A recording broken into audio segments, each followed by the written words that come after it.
Hi guys, Dave here. Dave's Corner. What I wanted to talk to you about today is a concept that Eckhart Tolle talks about and Byron Katie talks about. Basically the continuum of past, present, and future, and how misunderstood that is, and how it can create stress, and how you can pull yourself out of it. So I will be leaving links for Eckhart Tolle and Byron Katie, in the description, as well as my email address and my Facebook account. The Facebook account is going to be changing, by the way, because of hackers. Yeah, I've been getting all these crazy friend requests from people from Malaysia and Thailand and people that I have never known, and I accepted a few requests, and then the next thing I know is that, people are getting deleted from my account, and it's crazy. But that's another story. So, past, present, and future. The thing to understand is that it is always now. Past is something that you have in memories, that you have right now. If I think back to what I said even 30 seconds ago, that's only a thought. It's gone. It's gone forever. Done. If I think about 30 seconds into the future, okay, whatever it is that I'm going to be saying, blah, blah, blah, that's a thought that I have now. It is always now. So let's think about this. Why is it a problem to project a future and to go into a past? Why is that? Because it is your thinking that is doing the projecting into the future, and it is your thinking that is going back to the past. It's not what necessarily may have really happened or what will happen, okay? There is clock time. You need to look at a clock. You need to look at your phone and see what time it is. You need to plan for a future, and you need to learn from your past. You do. But mentally going into a future, and we all know what I'm talking about. We are talking about, what if this plan doesn't work out, or what if it doesn't go the way that I hope, or, what if I feel crappy later? That is a load of crap. That does not even have any credibility at all. It's a thought. Probably based on something that happened in the past, which is also a thought. If I go back to the party that I was at last night, for example, and I wasn't at a party, I was at home hanging, filming stuff, okay, that's me. But if I went back to that, and, my mind could say something like this: oh my God, I had such a good time, oh my God, and here I am, all alone, and, crap, that is a load of crap. No, what is really going on is, man, sitting on comfortable couch, in nice place, hanging out, doing a film, lucky enough to talk to you folks, lucky enough to have you listening to me. So that's really what's going on. It's not a story in the past. It's not a projection into the future. None of those things are valid. The problem with this is that thoughts often trigger emotions. If I think that person is not going to follow through, I am automatically going to start feeling pissed off. My heart, maybe it's going to start to race, or, that might even lead to more mental stories of, oh, this person never follows through, or, oh, what's the point, okay? Garbage. Crap. We have no idea. For all we know, this person could surprise you. You don't know that. Think about the times when you may have, for example, jumped to conclusions. We all do this. That is because we are believing a thought about a future that is not true, based on something that happened in the past, more than likely. We feel sad and let down because we had such a fantastic time in the past. Maybe we had a day trip. Maybe we did something fun. You know what? The only reason why you had fun when you were there is probably because you were in the present moment. It probably had nothing to do with where you were or even what you were doing. It had to do with the fact that you were present and your mind wasn't going crazy with all these stories. So it's always now. That's point number one that I want to talk about. It's always now, according to what I've read and according to what I personally believe. When you mentally leave now to go into a future, which happens all the time for everyone, you are going to feel nervous. You are going to feel maybe a little angst. You're going to feel funky, whatever it is. If you mentally go into a past, guess what you're going to feel? You are going to feel guilt. You're probably going to feel remorse. You're probably going to feel, maybe left out because you are not, on that day trip anymore. You're here. You are forsaking whatever you have in the present for a memory, for a lie. So, it is insane and it's normal and it's what we all do.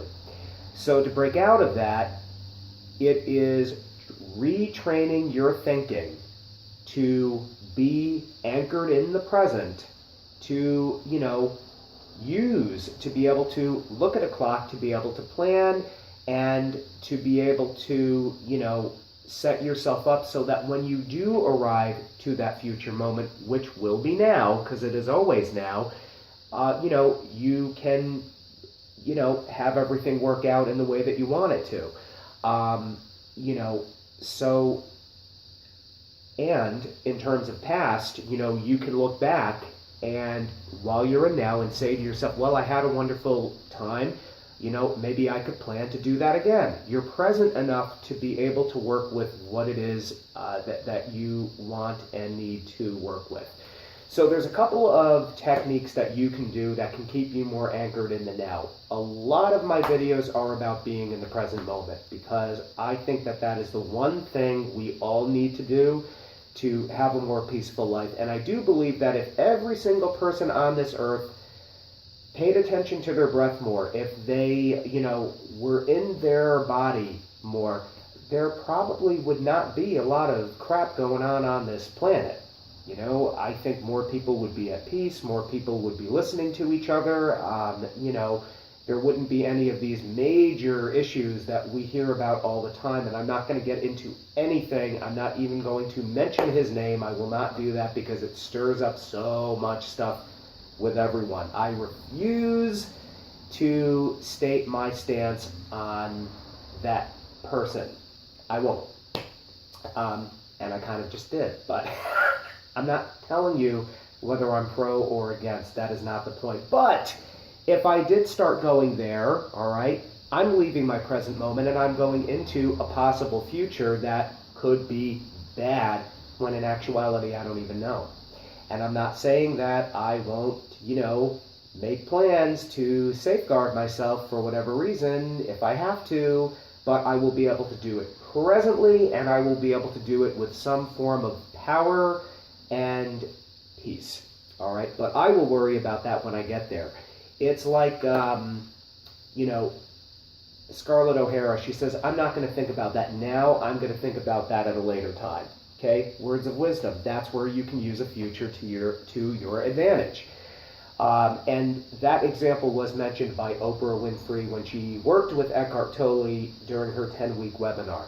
So, and I will leave a link for that too. The actual episode, because there were 10 of them, I don't remember which one, but I will leave a link to episode 1. It's fantastic. It's all the stuff that I talked to you about, but you get to hear Oprah orate a lot of it, and you get to hear Eckhart Tolle himself. He has a very, very thick German accent, and he's very dry, but he's really good. So, here are a couple of things that you can do to get yourself out of that future, get yourself out of that past, start working on right here, right now. It's not like you're going to do these methods and then poof, oh my God, I'm always present. It doesn't work like that unless you have a silent stroke. I wish I could, because let me tell you, you wouldn't have to work at any of this stuff. You're just present. You're like a Zen monk. But you do have to work at it.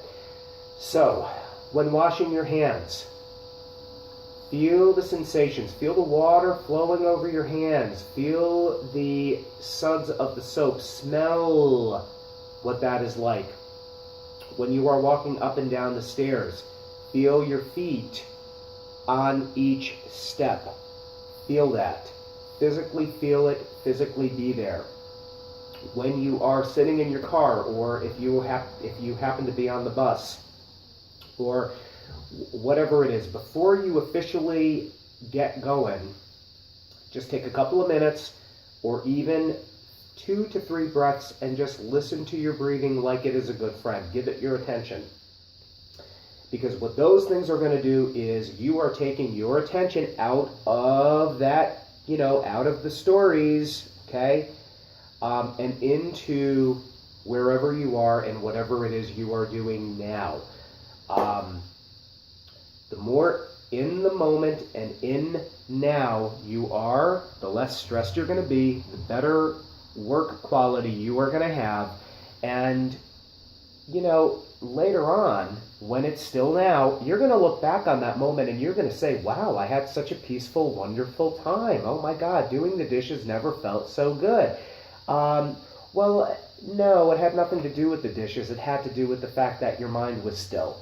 So give those things a shot. Other things that you can do too, like right now, for example. All right. If my mind wants to start wandering to, oh my God, my buddy was supposed to message me back because we were supposed to have coffee. Oh my God, he never follows through. Oh, this is awful. Poppycock. Those are lies. No.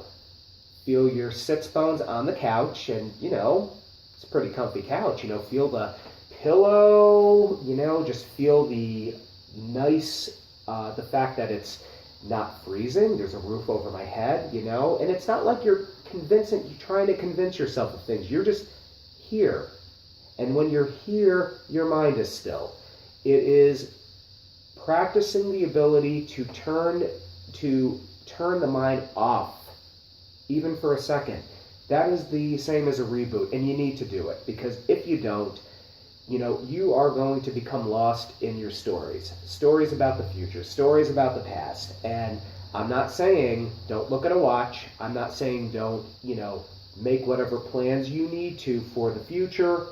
I'm not saying don't learn that piece of information that you uncovered, yesterday. I am just saying that be here fully. Be as fully here as you can, and you will not have as much stress.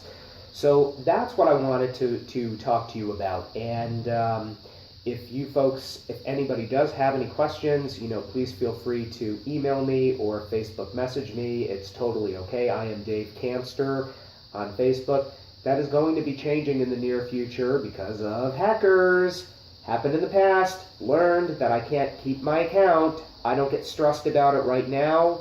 I could, but I choose not to because, my attention is more in right now than what I discovered with my account yesterday. All right, so that's a classic example. And because I'm right here, right now, I'm sane enough and I'm clear enough to say to myself, well, if my friend doesn't message me, it's okay. I'm still breathing. I'm still here. I'm not going to die if I don't get that message. It's fine. And so I'm saner. I'm clearer. I'm a kinder person when I'm present. I'm less demanding. I'm less, I want this. How could I want this? I have everything I need right now, including you, who is watching this, whoever you are. But on that note, I just want to say thank you for watching, and I hope you have a fabulous day, as fabulous as you are, because you are. Look at the person you see in the mirror, smile, and be grateful that you're here.